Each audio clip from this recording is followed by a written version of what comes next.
ꯑꯍꯥꯟꯕꯃꯛꯇꯗ inspector ꯇꯌꯥꯏ ꯇꯥꯕꯤꯔꯤꯕꯁꯤꯡ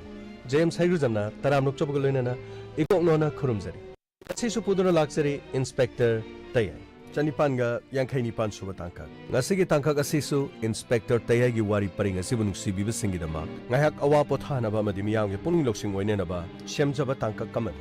ꯉꯁꯤꯒꯤ ꯇꯥꯡꯀꯛꯇꯁꯨ ꯄꯨꯗꯨꯅ ꯂꯥꯛꯆꯔꯤꯕ ꯋꯥꯔꯤ ꯑꯁꯤ ꯇꯥꯕꯤꯔꯒ ꯑꯗꯣꯝꯅ ꯄꯨꯛꯅꯤꯡ ꯂꯧꯁꯤꯡ ꯑꯣꯏꯕꯤꯌꯨ ꯑꯐꯕ ꯂꯧꯁꯤꯟꯕꯤꯌꯨ ꯐꯠꯇꯕ ꯅꯥꯀꯟꯗ ꯊꯝꯕꯤꯌꯨ ꯇꯥꯕꯤꯁꯤ राजेन करी ले रहे सर हौजिक द फंग इन्फॉर्मेशन मै मतुगिना करी ले रहे सर सरना पिरंबा लाइनागी मागे अकाउंट सर मदुदगी रुपा लिसिंग कुन मंगा अदुगा मना लिसिंग कुत्रा तोंगा तोंगान पे एटीएम दगी खाइदोख्रि सर करी हाइबा युम मदुदा लेबा सना लुपा करीगुम अमता पुखिदि अदुगा युम मदुदसु एटीएम कार्ड न सिंगबा पुखिब्रा पुखिदब्रा अदुरगदि महाकी एटीएम कार्ड से मागी मपुरोइबना सिजनरिबा जाला सर मदुगी डिटेल्स असेंबदी खंगबा ngamdri सर मखोगी बैंक के मैनेजर दा कॉल तो अदुगा तोंगा तोंगान मखोगी एटीएम बूथ सिंगदा पैसा खाइदोखिबा पुंफम अदुदा एटीएम अदु पाइरगा कनाना पैसा लोबा लाई मदुगी सीसीटीवी गी रिपोर्ट सु अखोइदा पिबियो ना हाइको फनी सर आई हाइजकी करी पैसा मपुरोइबना खाइदोक्नबदी करीगी खाइदोकदोरि मथौ मगम पांथोक्ननबगी पैसा खाइदोक्निब्रा नत्रगा मिहात असि मपुरोइबा निंगथेमना सत्थनबगी मरम लैब्रा मी हाटपगिदमक पैसा पिननबगी पैसा लोथोक्निब्रा नत्रगना करी मरमगिदमक पैसा लौथोक्लिबा सिनिंगथेमला नत्रगा कनानो सोइदनमकी सीसीटीवी गी वीडियो ददि सोइदन खंगनि अदुगा सदोस सर अखोगी इन्फॉर्मर थादो अदुगा निंगथेम माकी कॉल डिटेल्स रेकॉर्ड तो अकुपदु सिंथोल सर ngasi di सोइदन योरानि sir mahak atoppa nupi mari leinabra maduna maram oraga mahak ki nupi bu mana khunek toroga halalaba aduga मा के लंबी अयेट अपन लेतनबगी सेलिब्रा अखोदी पुनमक्सी यंगदब यादबने हौजि मिहात पसि कनानो हाइबा सब चाबा खंग ngamdri अमरोम द निंगथेम ngahak leita कॉल तौगना मिहात फ फंगलब्रा मिहात फ फंगलब्रा हंग मिहात पसि करिगुंबा अखोना फंगबा ngamdri हाइरबदी mahak अरानबा खरा तौरकदोरिब्रा नत्रगना वहांग असे अखोइदा हंजिननरिब्रा तसेंगना mahak थौदोक असिगा मागा करी मरी ले मदु अखोनी यंगचनबगी मथौ गंबाय अखोना mahak पु यामना कुपनि यंगना मतुंगदा कोंथांग थांगना होनसि अदुगा सीसीटीवी रिपोर्ट एटीएम दगी पैसा लौथोक्लिबा मीदु कनानो सोइदनमकी मसक खंगनि करिगुम मागी मपुरोइबा ओरमलगदि करिगी पैसा लौथोक्लिबा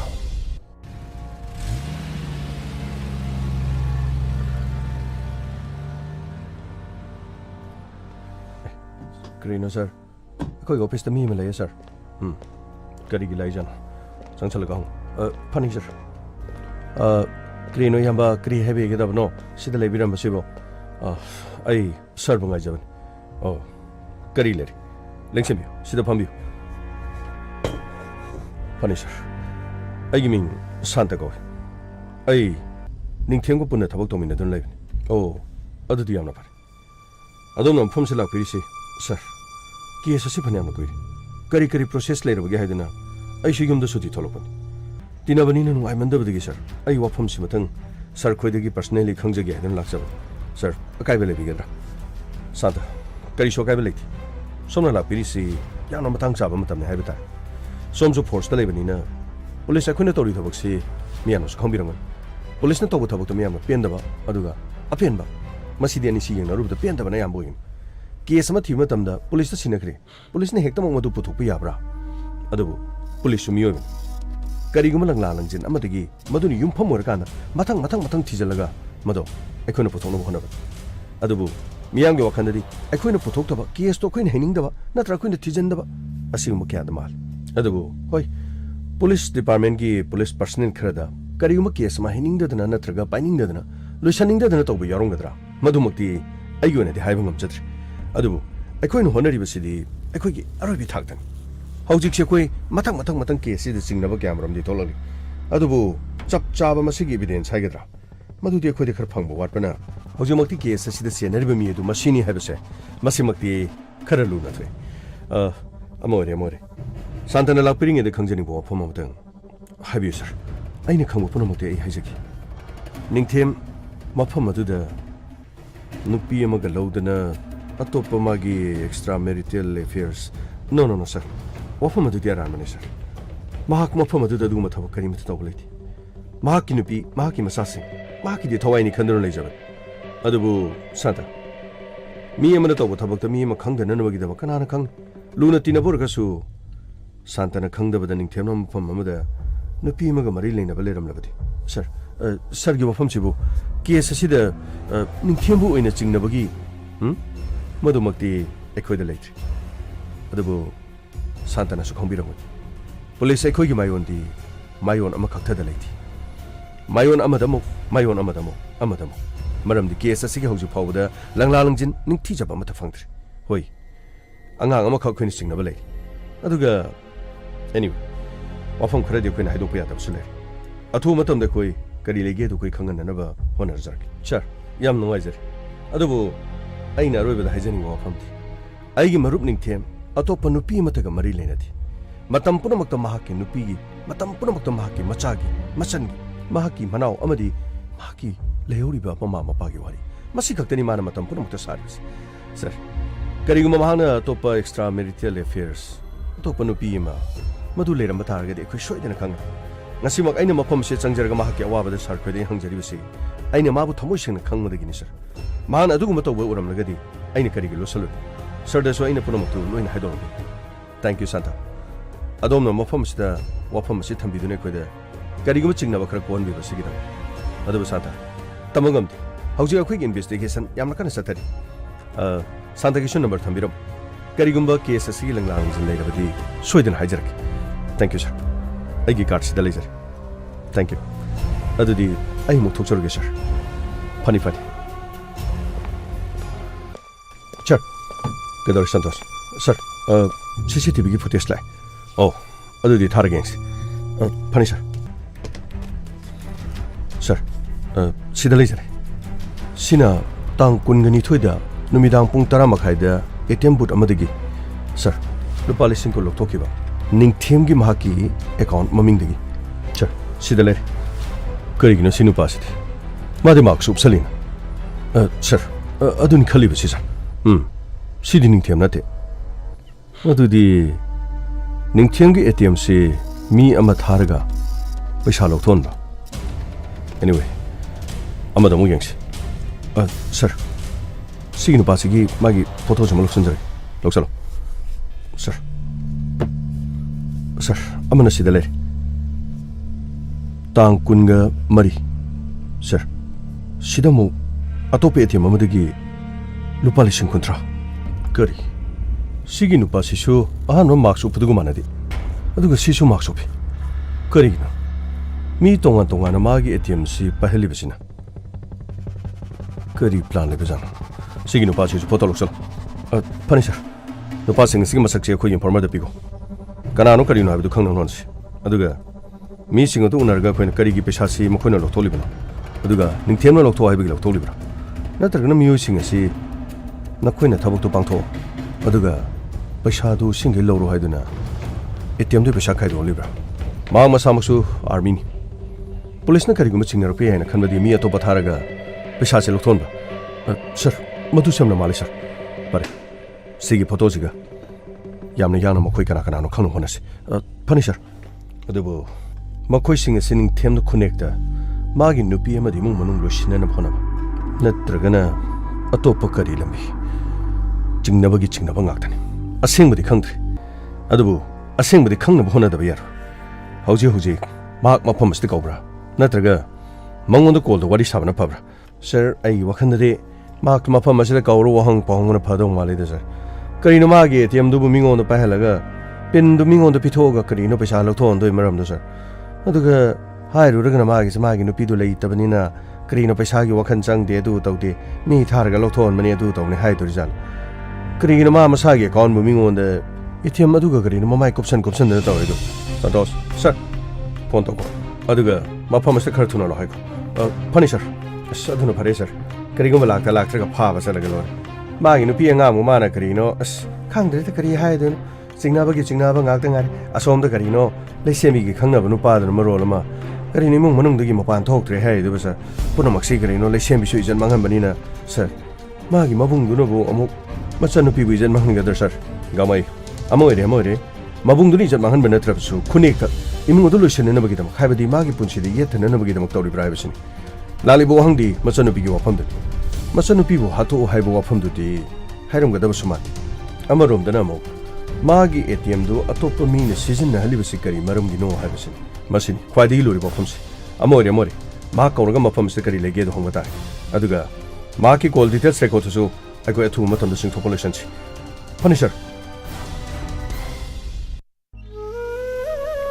ꯃꯇꯝꯅꯗꯤ ꯀꯅꯥꯁꯨ ꯉꯥꯏꯕꯤꯗꯦ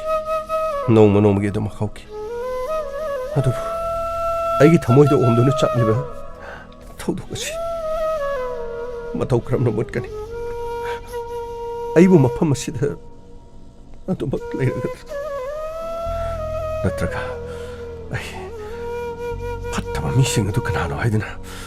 ꯑꯩꯅ ꯊꯤꯗꯣꯛꯂꯒ ꯃꯈꯣꯏꯕꯨ ꯂꯣꯏꯁꯤꯜꯂꯝꯂꯒ ꯑꯩꯕꯨ ꯄꯨꯂꯤꯁꯇ ꯁꯔꯦꯟꯗꯔ ꯇꯧꯔꯁꯤꯔ ꯀꯔꯤ ꯇꯧꯒꯗꯕꯅꯣ ꯈꯪꯗꯦ ꯃꯥꯏꯀꯩ ꯑꯃꯗ ꯌꯦꯡꯂꯣꯏ ꯅꯈꯣꯏꯕꯨ ꯍꯦꯛꯇ ꯅꯤꯡꯁꯤꯡꯉꯤ ꯅꯈꯣꯏꯅ ꯄꯥꯏꯔꯝꯕ ꯅꯈꯣꯏꯅ ꯁꯥꯟꯅꯔꯝꯕ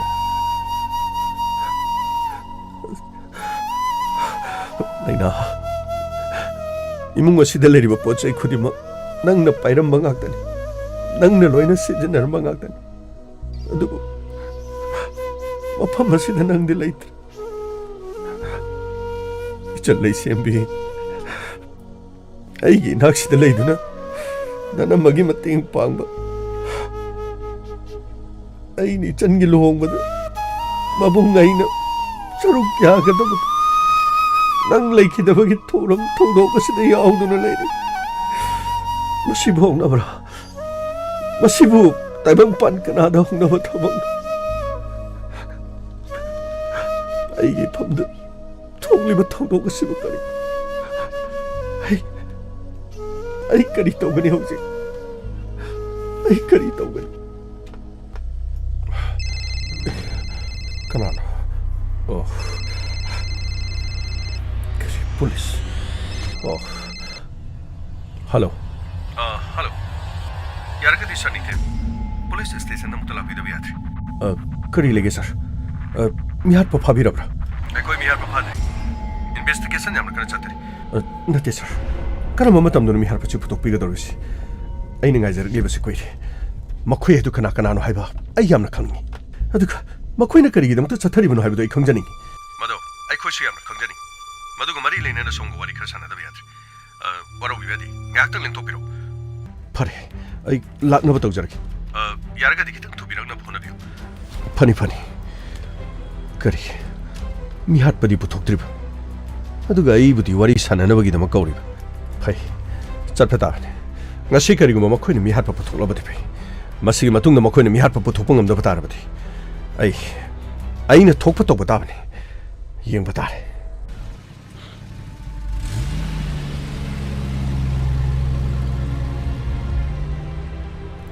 Hai, Mama. Tari bare ne nangbo.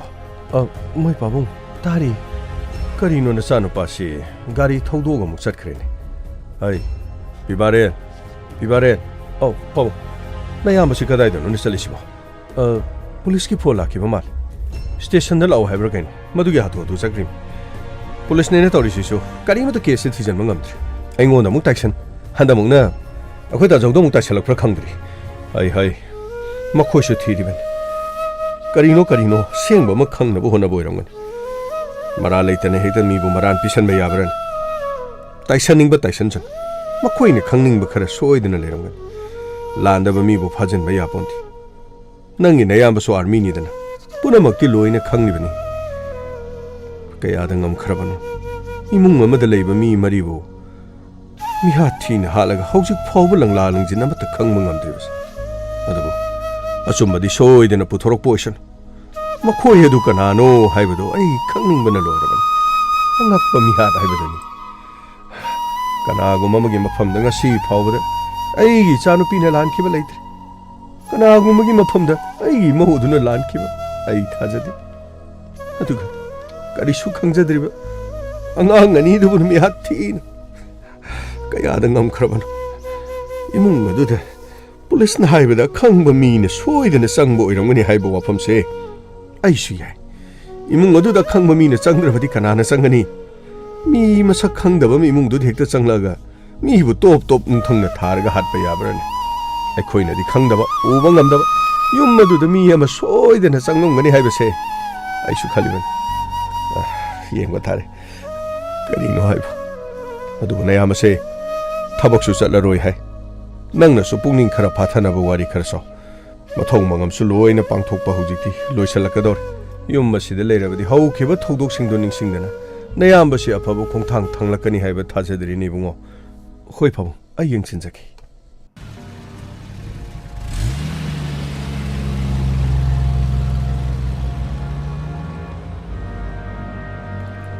Sir ꯀꯔꯤꯅꯣ ꯃꯈꯣꯏꯒꯤ ꯅꯤꯡꯊꯦꯝ ꯍꯥꯏꯕꯗꯨ ꯂꯩꯌꯦ ꯁꯔ ꯀꯧꯁꯜꯂꯣ ꯋꯥꯔꯤ ꯁꯥꯟꯅꯁꯤ ꯐꯒꯅꯤ ꯁꯔ ꯏꯌꯥꯝꯕ ꯅꯤꯡꯊꯦꯝ ꯁꯣꯝꯗ ꯂꯥꯛꯄꯤꯌꯨ ꯁꯣꯝꯗ ꯑꯩꯈꯣꯏ ꯁꯥꯔ ꯁꯤꯗ ꯂꯩꯔꯤ ꯁꯣꯝꯗ ꯂꯥꯛꯄꯤꯌꯨ ꯁꯣꯝꯗ ꯑꯣ ꯊꯦꯡꯛ ꯌꯨ ꯑꯝꯇ ꯆꯪꯖꯔꯒꯦ ꯁꯔ ꯌꯥꯅꯤ ꯌꯥꯅꯤ ꯁꯤꯡꯕ꯭ꯔꯣ ꯋꯥꯐꯝ ꯑꯃꯈꯛꯇꯪ ꯈꯪꯖꯅꯤꯡꯗꯅ ꯇꯧꯕꯅꯤ ꯁꯔ ꯑꯁꯨꯛ ꯀꯨꯏꯔꯕ ꯃꯇꯝꯁꯤ ꯍꯧꯖꯤꯛ ꯐꯥꯎꯕ ꯃꯤꯌꯥꯠꯄ ꯀꯔꯤꯃꯠꯇ ꯈꯪꯕꯤꯗ꯭ꯔꯕ꯭ꯔꯥ ꯃꯤꯌꯥꯠꯄ ꯌꯥꯝꯅ ꯊꯨꯅ ꯈꯪꯒꯅꯤ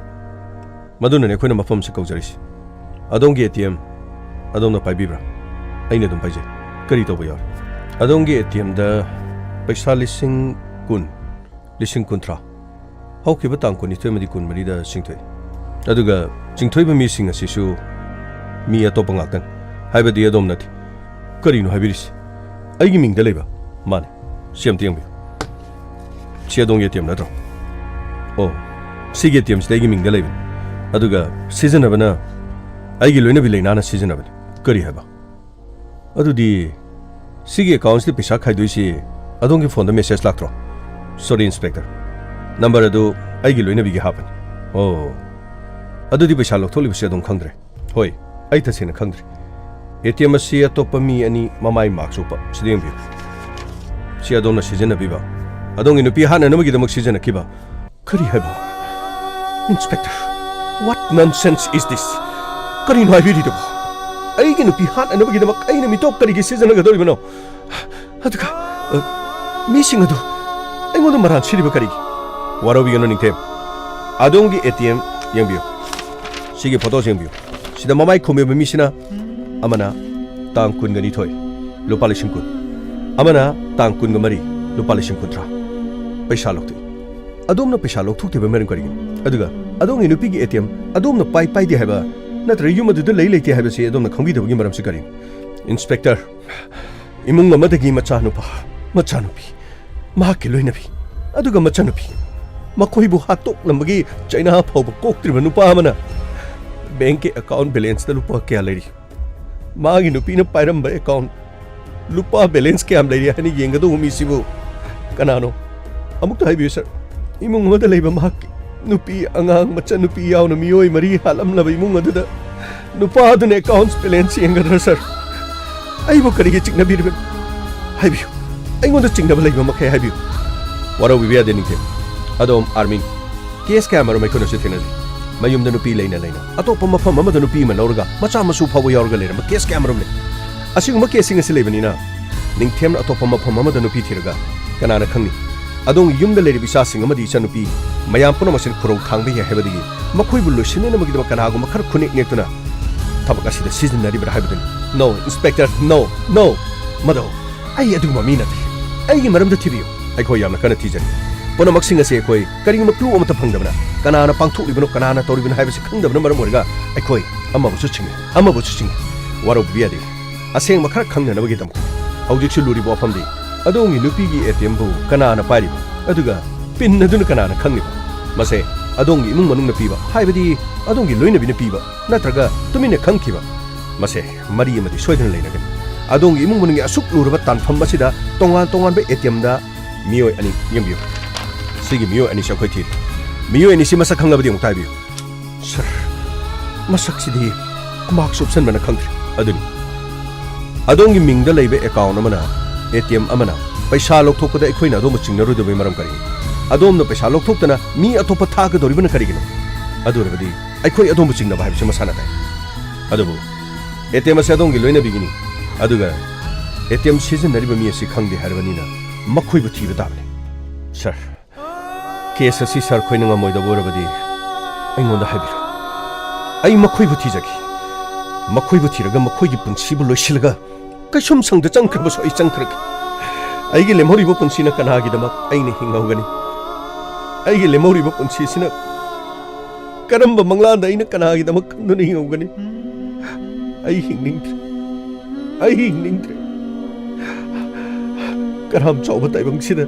ꯑꯩꯅ ꯍꯤꯡꯂꯨꯕꯒꯤ ꯀꯔꯤ ꯀꯥꯟꯅꯔꯤꯒꯦ ꯑꯩ ꯍꯤꯡꯅꯤꯡꯗ꯭ꯔꯦ ꯁꯔ ꯑꯩ ꯍꯤꯡꯅꯤꯡꯗ꯭ꯔꯦ ꯑꯩꯉꯣꯟꯗ ꯆꯤꯡꯅꯕꯤꯒꯅꯨ ꯑꯩꯅ ꯑꯩꯒꯤ ꯅꯨꯄꯤ ꯍꯥꯠꯅꯅꯕ ꯁꯤꯟꯈꯤꯗꯦ ꯐꯔꯦ ꯅꯤꯡꯊꯦꯝ ꯋꯥꯔꯧꯕꯤꯕ ꯌꯥꯗꯦ ꯑꯗꯣꯝ ꯌꯧꯕꯤꯕ ꯌꯥꯔꯅꯤ ꯌꯥꯝꯅ ꯌꯥꯡꯅ ꯑꯩꯈꯣꯏ ꯀꯦꯁ ꯑꯁꯤꯒꯤꯗꯃꯛ ꯀꯔꯤꯒꯨꯝꯕ ꯂꯪꯂꯥ ꯂꯪꯖꯤꯟ ꯈꯔ ꯐꯪꯅꯕꯗꯤ ꯍꯥꯏꯗꯅ ꯑꯩꯈꯣꯏꯅ ꯑꯗꯣꯝꯕꯨ ꯀꯧꯖꯕꯅꯤ ꯍꯧꯖꯤꯛꯀꯤꯗꯤ ꯑꯗꯣꯝ ꯂꯦꯡꯕꯤꯔꯣ ꯑꯗꯨꯒ ꯑꯔꯣꯏꯕꯗ ꯍꯥꯏꯖꯅꯤꯡꯕ ꯋꯥꯐꯝ ꯑꯗꯣꯝ ꯏꯁꯥꯃꯛꯁꯨ ꯐꯣꯔꯁꯇ ꯂꯩꯔꯤꯕꯅꯤ ꯑꯗꯨꯒ ꯑꯔꯥꯟꯕ ꯈꯣꯡꯊꯥꯡꯗꯤ ꯊꯥꯡꯒꯦ ꯍꯥꯏꯅ ꯈꯟꯕꯤꯒꯅꯨ ꯑꯗꯣꯝꯒꯤ ꯄꯨꯟꯁꯤꯗ ꯊꯣꯛꯂꯤꯕ ꯊꯧꯗꯣꯛ ꯈ꯭ꯋꯥꯏꯗꯒꯤ ꯅꯨꯡꯉꯥꯏꯇꯕ ꯈ꯭ꯋꯥꯏꯗꯒꯤ ꯊꯃꯣꯏ ꯁꯣꯛꯅꯤꯡꯉꯥꯏ ꯑꯣꯏꯕꯅꯤ ꯑꯗꯨꯕꯨ ꯑꯗꯣꯝꯒꯤꯁꯨ ꯏꯃꯥ ꯄꯥꯕꯨꯡ ꯂꯩꯔꯤ ꯏꯅꯥꯎ ꯂꯩꯔꯤ ꯄꯨꯝꯅꯃꯛꯁꯤꯡ ꯑꯁꯤ ꯈꯜꯂꯒ ꯃꯔꯥ ꯂꯩꯕ ꯃꯤ ꯑꯗꯨꯗꯤ ꯑꯩꯈꯣꯏ ꯅꯣꯡꯃ ꯁꯣꯏꯗꯅ ꯐꯥꯒꯅꯤ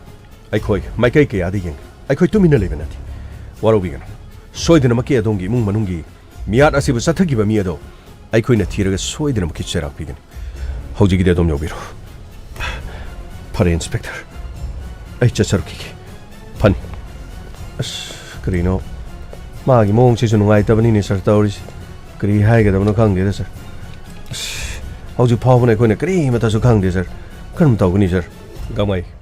ꯀ꯭ꯔꯥꯏꯝ ꯇꯧꯕ ꯃꯤꯅ ꯀꯩꯗꯧꯉꯩꯗꯁꯨ ꯃꯈꯣꯏꯅ ꯉꯝꯂꯣꯏ ꯁꯔ ꯀꯔꯤꯅꯣ ꯐꯣꯟ ꯂꯥꯛꯑꯦ ꯁꯔ ꯉꯥꯏꯈꯣ ꯁꯤꯗꯤ ꯕꯦꯡꯀꯤ ꯃꯦꯅꯦꯖꯔ ꯍꯜꯂꯣ ꯁꯔ ꯍꯥꯏꯕꯤꯌꯨ ꯆꯤꯊꯖꯧꯕ ꯑꯃꯈꯛ ꯂꯩꯔꯤ ꯀꯔꯤꯅꯣ ꯍꯥꯏꯕꯤꯌꯨ ꯇꯥꯡ 28ꯀꯤ ꯑꯍꯤꯡ ꯅꯣꯡꯌꯥꯏ ꯄꯨꯡ 12:30 ꯇꯥꯔꯛꯄ ꯑꯗꯨꯋꯥꯏꯗ ꯅꯤꯡꯊꯦꯝꯒꯤ ꯃꯥꯒꯤ ꯑꯦꯀꯥꯎꯟ ꯑꯗꯨꯗꯒꯤ ꯍꯥꯏꯕꯗꯤ ꯑꯦꯇꯤꯑꯦꯝꯗꯨꯗꯒꯤ ꯃꯥꯅꯤ ꯑꯦꯇꯤꯑꯦꯝ ꯑꯗꯨꯗꯒꯤ ꯅꯨꯄꯥ ꯃꯥꯛꯁ ꯎꯞꯇꯕ ꯅꯨꯄꯥ ꯍꯥꯏꯕꯗꯤ ꯃꯁꯛ ꯃꯨꯟꯅ ꯈꯪꯉꯤ ꯃꯤꯑꯣꯏ ꯑꯃꯈꯛꯀꯤ ꯐꯨꯇꯦꯖ ꯑꯃꯈꯛꯁꯨ ꯑꯩꯈꯣꯏꯅ ꯆꯤꯊꯖꯧꯔꯦ ꯃꯗꯨ ꯌꯥꯔꯒꯗꯤ ꯑꯃꯨꯛꯇ ꯈꯔ ꯊꯨꯅ ꯊꯥꯕꯤꯔꯣ ꯁꯔꯒꯤ ꯁꯤ ꯅꯝꯕꯔꯁꯤꯗ ꯐꯨꯇꯦꯖ ꯃꯇꯦꯛꯇꯨꯃꯗ ꯊꯥꯖꯤꯟꯖꯔꯒꯦ ꯑꯗꯨꯒ ꯁꯔ ꯑꯩꯈꯣꯏꯅ ꯂꯧꯖꯕ ꯐꯣꯇꯣ ꯑꯃꯁꯨ ꯐꯥꯏꯜ ꯑꯣꯏꯅ ꯃꯁꯤꯗ ꯗꯣꯀꯨꯃꯦꯟꯗ ꯊꯥꯖꯔꯒꯦ ꯁꯔ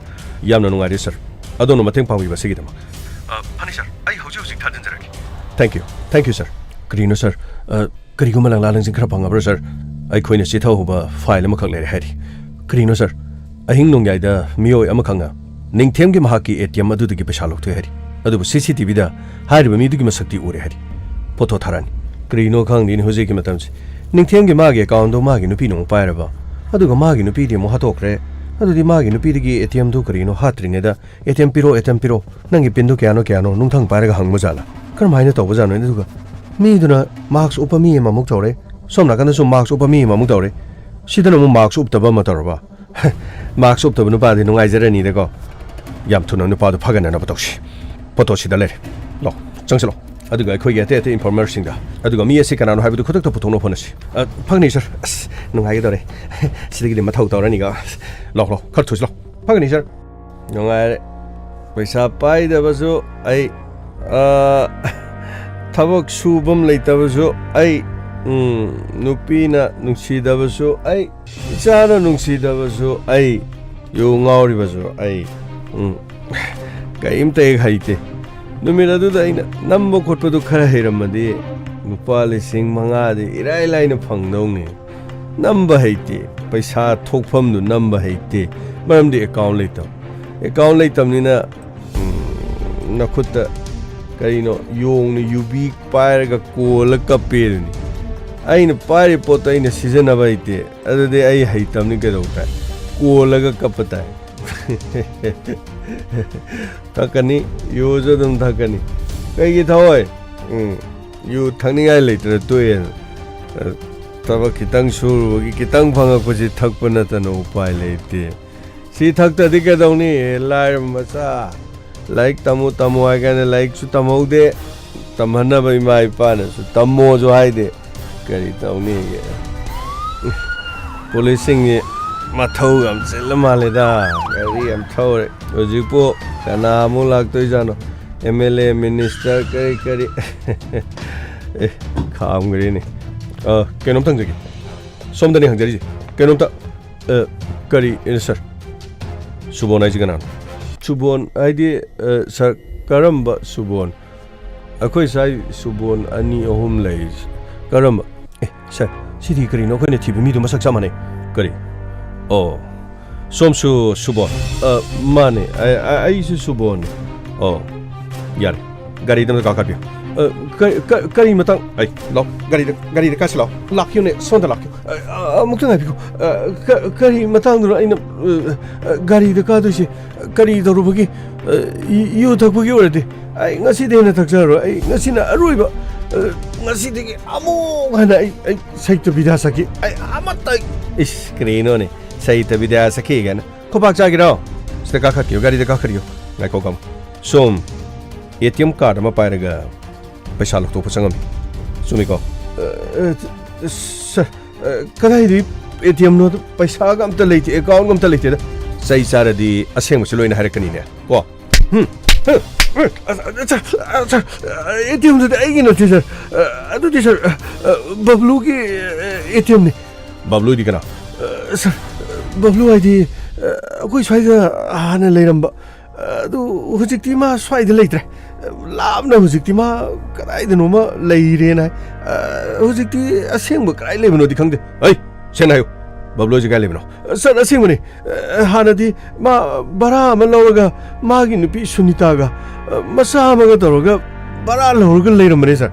ꯀꯔꯤ ꯚꯔꯥ ꯂꯧꯔꯒ ꯂꯩꯔꯝꯕ ꯂꯧ ꯚꯔꯥ ꯂꯧꯔꯒ ꯂꯩꯕ ꯃꯐꯝꯗꯣ ꯅꯪꯅ ꯇꯥꯛꯀꯗꯕꯅꯤ ꯑꯗꯨꯒ ꯍꯥꯏꯌꯨ ATMꯁꯤ ꯅꯪꯅ ꯃꯊꯧ ꯀꯔꯝꯅ ꯄꯥꯏꯕꯅꯣ ꯍꯥꯏꯌꯨ ꯀꯗꯥꯏ ATMꯗ ꯀꯗꯥꯏ ꯆꯠꯈ꯭ꯔꯦ ꯄꯣꯠꯇꯣ ꯁꯔ ꯀꯗꯥꯏꯗꯒꯤ ATMꯅꯣ ATM ꯑꯃꯠꯇ ꯄꯥꯏꯗꯦ ꯁꯔ ꯃꯁꯤ ꯑꯁꯦꯡꯕꯅꯤ ꯁꯔ ꯕꯕ꯭ꯂꯨꯅ ATMꯗꯨ ꯄꯨꯔꯕꯅꯦ ꯁꯔ ꯃꯥꯅ ꯑꯩꯉꯣꯟꯗ ATMꯗꯒꯤ ꯄꯩꯁꯥ ꯂꯧꯊꯣꯛꯄꯗꯣ ꯁꯨꯃꯥꯏꯅ ꯇꯧꯕꯅꯦꯅ ꯃꯥꯅ ꯑꯩꯉꯣꯟꯗ ꯍꯥꯟꯅ ꯄꯩꯁꯥ ꯂꯧꯊꯣꯛꯇ꯭ꯔꯤꯉꯩꯗ ꯃꯥꯅ ꯑꯇꯣꯞꯄ ꯃꯐꯝ ꯑꯃꯗ ꯇꯥꯛꯑꯦꯕ ꯃꯥꯅ ꯑꯗꯨꯗꯒꯤ ꯃꯥꯅ ꯑꯩ ꯈꯛꯇꯪ ꯆꯠꯂꯣ ꯑꯗꯨꯒ ꯃꯥꯗꯤ ꯌꯥꯎꯔꯣꯏ ꯄꯩꯁꯥꯗꯣ ꯂꯧꯊꯣꯛꯆꯣꯅ ꯃꯥꯅ ꯍꯥꯏꯔꯛꯑꯦ ꯑꯩ ꯏꯔꯥꯏ ꯂꯥꯏꯕꯁꯤꯕꯨ ꯁꯤ ꯍꯩꯔꯣꯏꯗ꯭ꯔꯣ ꯁꯤ ꯍꯩꯔꯣꯏꯗ꯭ꯔꯕ ꯁꯤꯗ ꯆꯪꯉꯅꯤ ꯁꯤ ꯎꯔꯕ ꯁꯨꯃꯥꯏꯅ ꯊꯣꯛꯂꯛꯑꯅꯤ ꯌꯦꯡꯉꯣꯁꯦ ꯁꯤꯗ ꯆꯪꯉꯒ ꯁꯤꯒꯤ ꯅꯥꯀꯟꯁꯤꯗ ꯋꯤꯗ꯭ꯔꯣꯜ ꯁꯤꯗ ꯆꯪꯉꯒ ꯁꯤꯗ ꯄꯩꯁꯥ ꯂꯧꯕꯅꯤ ꯂꯣꯏꯔꯦ ꯑꯁ ꯑꯩ ꯇꯣꯏꯅ ꯄꯥꯏꯕ ꯅꯠꯇꯕꯅꯤꯅ ꯍꯩꯗꯧ ꯃꯥꯟꯗꯦ ꯑꯗꯨ ꯁꯤ ꯂꯥꯛꯏꯉꯩꯁꯤ ꯅꯪ ꯊꯤꯡꯖꯤꯜꯂꯒ ꯑꯗꯨꯝ ꯂꯧꯊꯣꯛꯗꯅ ꯂꯧꯊꯣꯛꯄ ꯌꯥꯗꯦ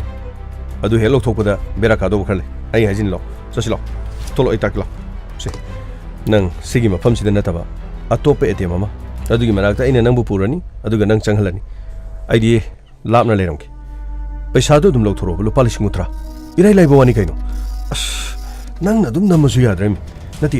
ꯁꯤ ATMꯁꯤꯕꯨ ꯀꯃꯥꯏꯅ ꯇꯧꯔꯤꯅꯣꯕ ꯅꯠꯇꯦ ꯀꯗꯥꯏꯗꯒꯤꯅꯣꯕ ꯈꯨꯟꯕꯅꯦꯃꯤ ꯈꯨꯜꯂꯦ ꯆꯦꯁꯤꯒꯤ ꯅꯥꯀꯟꯗ ꯃꯥꯏ ꯄꯤꯟ 이ꯔꯝꯃꯦ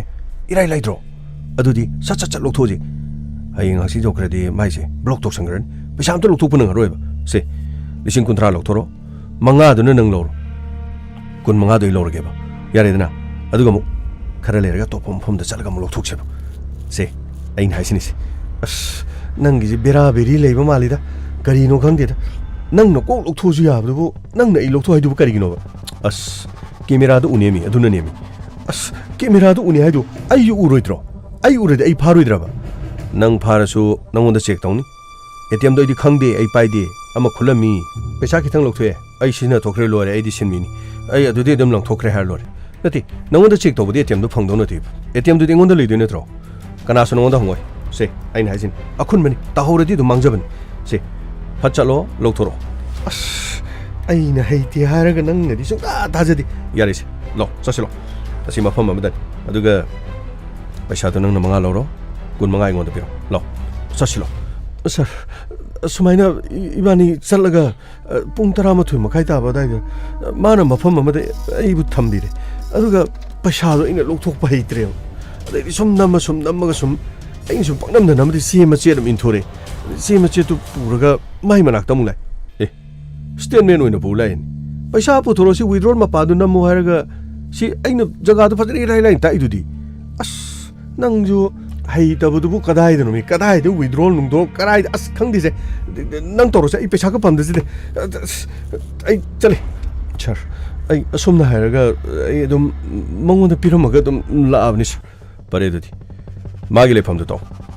ꯁꯔ ꯃꯥ ꯍꯧꯖꯤꯛꯇꯤ ꯍꯥꯟꯅꯒꯤ ꯚꯔꯥ ꯃꯐꯝꯗꯨꯗꯤ ꯂꯩꯇ꯭ꯔꯦ ꯁꯔ ꯌꯥꯝꯅ ꯀꯨꯏꯔꯦ ꯁꯔ ꯃꯥꯗꯤ ꯆꯠꯈꯤꯕꯗꯤ ꯃꯥꯅ ꯂꯩꯕ ꯑꯅꯧꯕ ꯃꯐꯝꯗꯨꯗꯤ ꯈꯪꯕ꯭ꯔꯣ ꯁꯔ ꯃꯐꯝ ꯑꯅꯧꯕꯗꯨꯗꯤ ꯀꯗꯥꯏꯗꯅꯣ ꯍꯥꯏꯗꯤ ꯈꯪꯗꯦ ꯊꯧꯕꯥꯜ ꯂꯣꯝꯗꯅꯤ ꯑꯃꯨꯛ ꯍꯥꯏ ꯑꯗꯒꯤ ꯁꯨꯒꯨꯅꯨꯔꯣꯝꯗꯅꯤ ꯑꯃꯨꯛ ꯍꯥꯏ ꯑꯁ ꯈꯪꯗꯦ ꯃꯥꯏꯗꯣ ꯁꯦꯔꯧꯗ ꯂꯩ ꯍꯥꯏꯕ꯭ꯔꯥ ꯀꯩꯅꯣꯝꯁꯨ ꯑꯃꯨꯛ ꯍꯥꯏ ꯈꯪꯗꯦ ꯁꯔ ꯃꯥꯅ ꯂꯩꯐꯝꯗꯣ ꯑꯩ ꯇꯁꯦꯡꯅ ꯈꯪꯗꯕꯅꯤ ꯌꯥꯔꯦ ꯒꯥꯔꯤꯗ ꯀꯥꯒꯣ ꯁꯔ ꯇꯁꯦꯡꯅ ꯑꯩ ꯄꯩꯁꯥꯗꯤ ꯂꯧꯊꯣꯛꯈꯤꯗꯕꯅꯤ ꯁꯔ ꯑꯗꯨ ꯑꯣꯏꯔꯁꯨ ꯃꯥꯒꯤ ꯍꯥꯟꯅꯒꯤ ꯂꯩꯐꯝꯗꯣ ꯑꯩꯈꯣꯏꯗ ꯇꯧ ꯆꯠꯂꯣ ꯆꯠꯂꯣ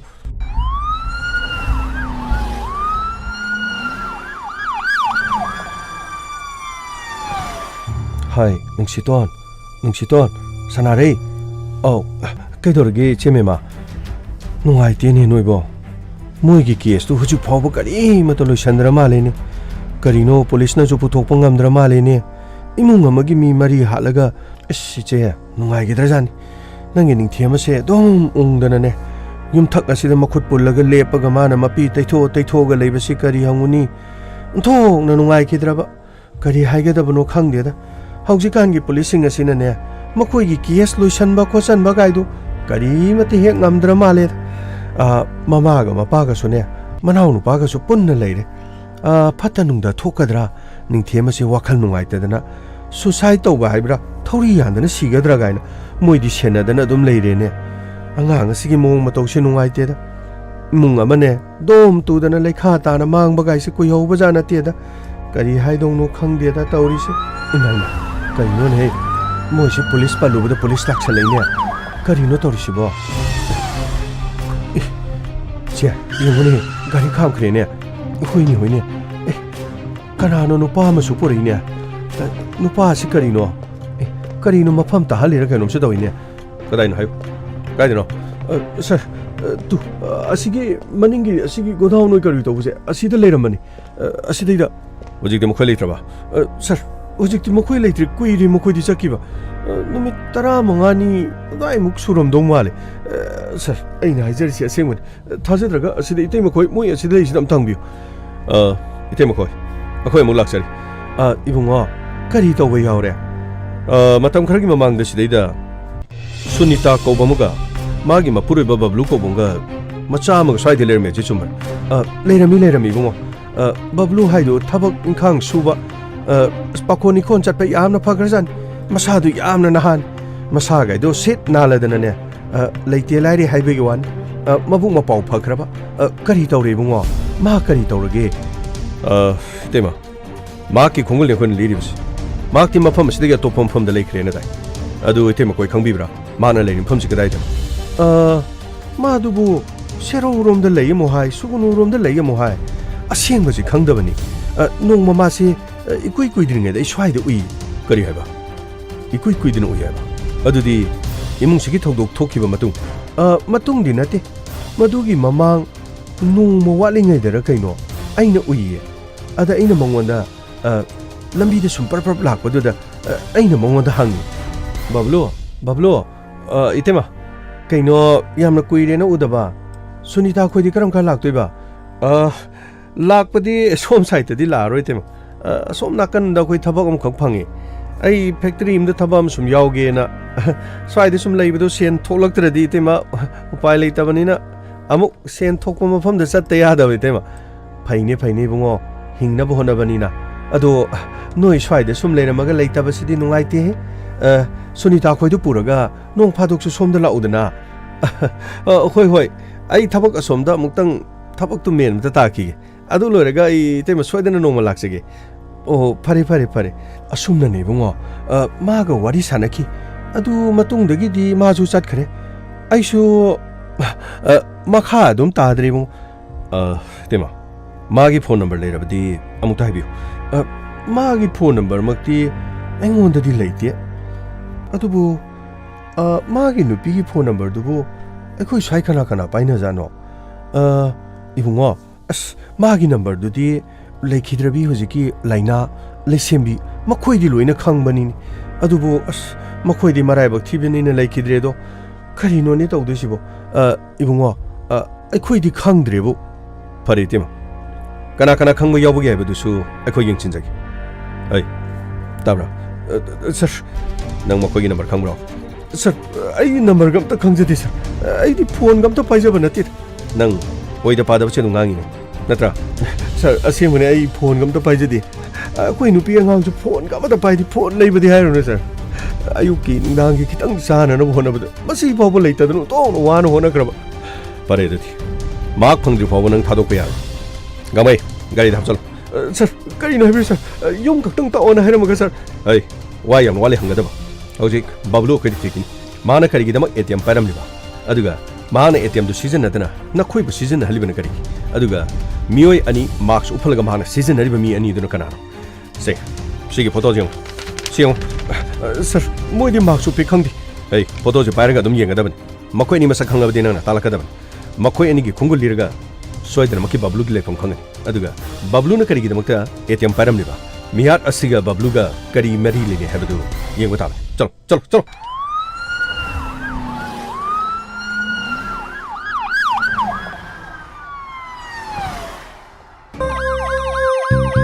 Lakle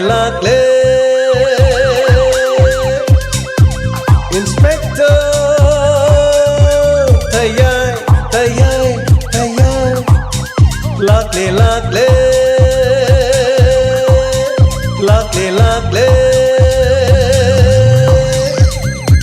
Inspector Tayai Uthanaba Kanbinaba. Thank you, sir. Welcome. Uthanaba. Kanbinaba. Inspector. Tayai. Lakle.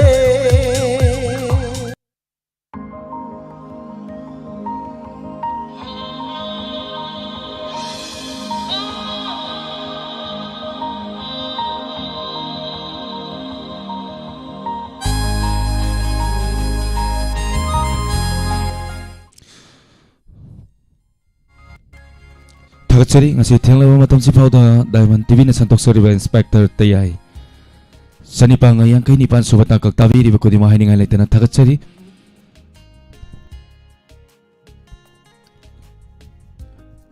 ngasi kitang kakasitabi bada dongi tamoy da kari pawi bagi feedback amadi comment pibiramo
Aruni ako jam thakachari Somi Waikons Yamasan Karibam Ibemsan ning thaujam thakachari Amba thakachari Sabir Maibam thakachari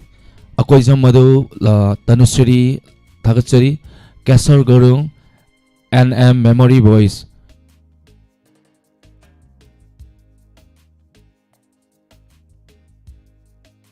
Jackson Maitei thakachari NGS from Mizoram haininga laitang thakachari Mizoram dagi thakachari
Khalidasia thakachari thobi chanu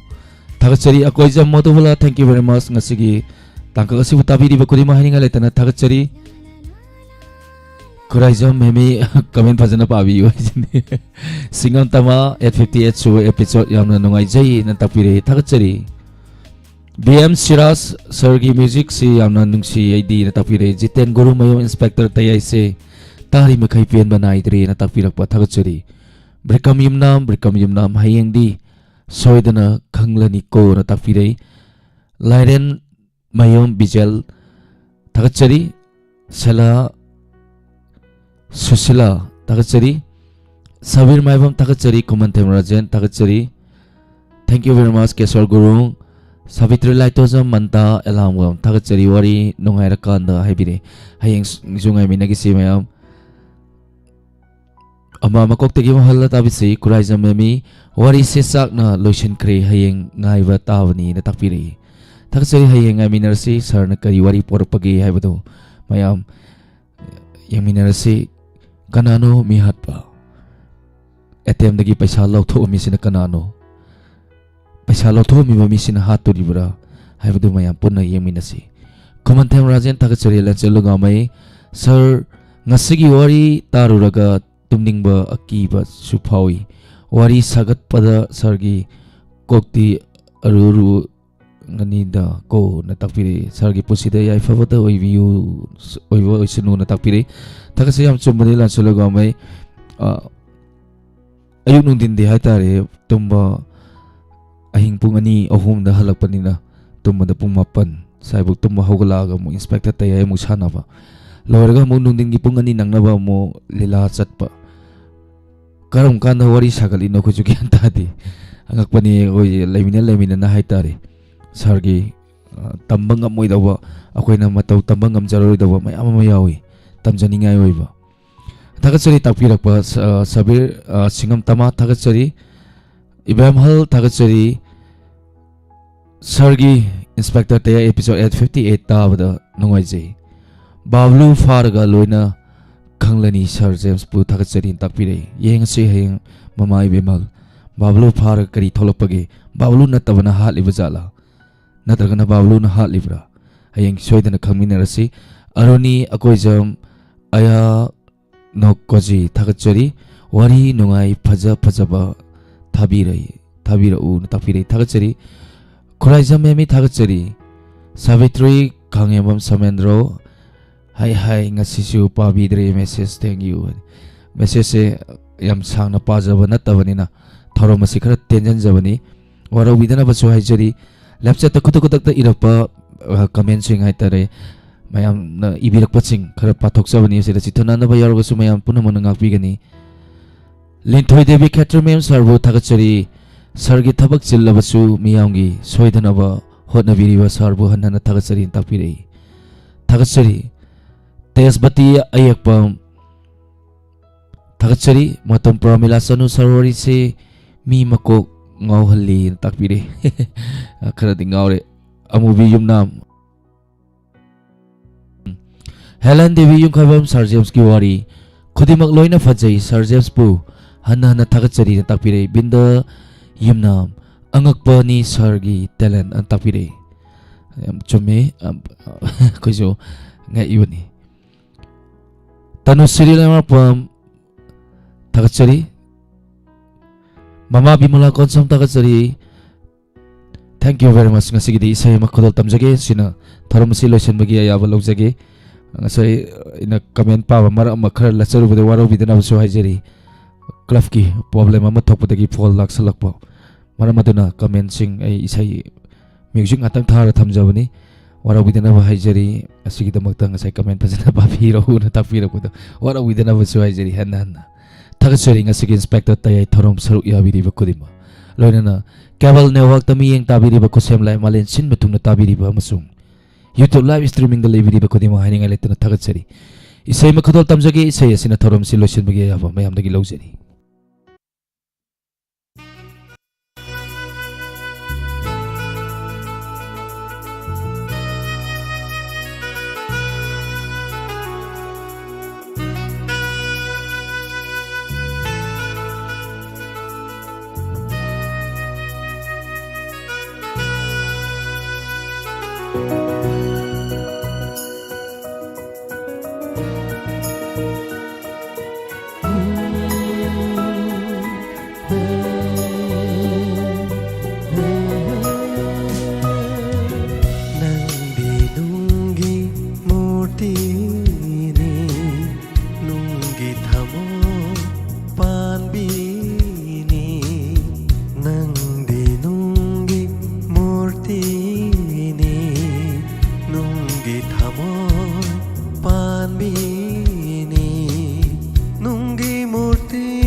yauranggadara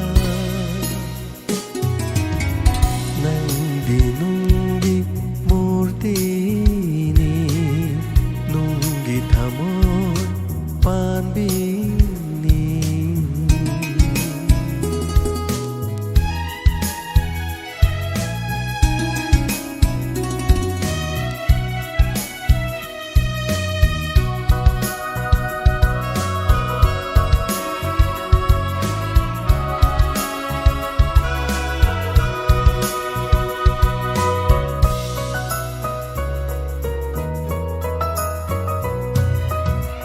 Nahagna thamoi panbin oiram laba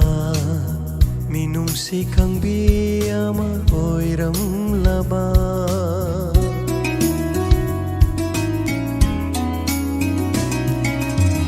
Nahagna thamoi panbin oiram laba minung sikang biyama oiram laba Asuk wajaram loi aigi punsi asuk wajaram loi aigi punsi miku matasu nokcharam gani miku matasu nokcharam gani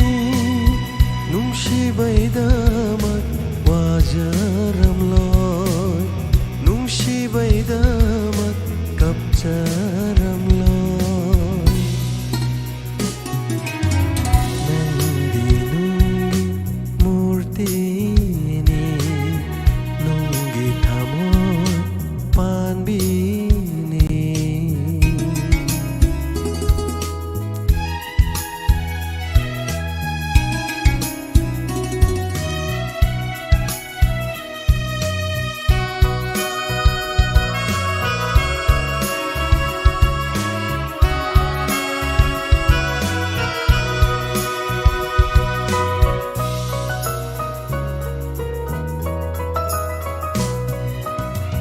Aduklona nangai haina khiba unsigi luraba wapangdubu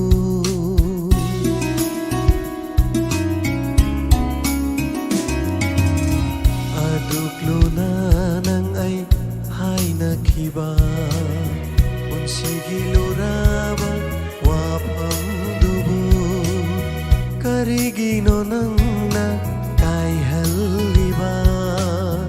karigino nangna kai halliba thamoi pandebu taklam libara thamoi pandebu taklam libara masibu nungsibagi hauna sara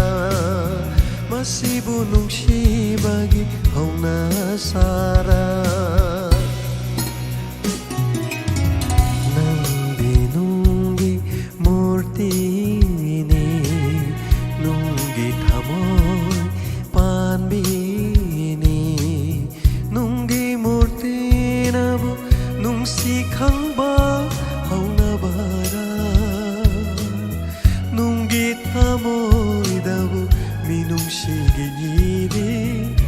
yauranggadara nangdi nunggi murtini nunggi thamoi panbini